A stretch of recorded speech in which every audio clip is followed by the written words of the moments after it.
Kasui selam se Kiram veng hin sela Nai theo ve turin Min din thar leang se Kalali su Salka kashuai suak ve turin Min thuam le ro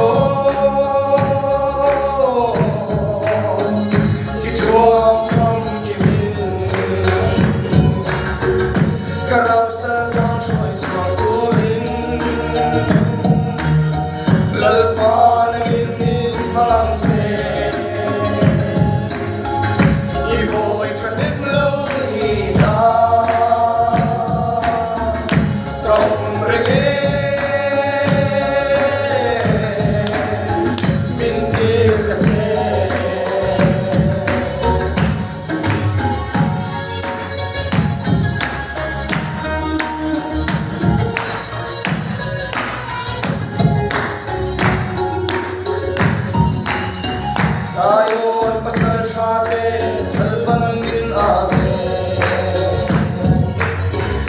Aram san se na radau ve turi Lal sipai te changangu Kanro nali Achen chuan mo Kiram ropi din thar turia Lalpan in mang se Iboi chatem lo hita Kaum rege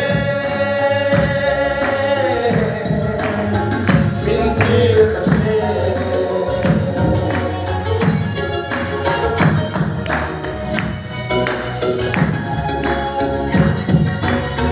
Kang satuan turki kan sen mula chua Tuna shom nakan dur song song tehi Long na kwang kiman la sang mang Mera dalo Kan sang petong Kiram ropi din thar turia Lalpan in mang se Iboi chatim lo hita Kaum rege Min kir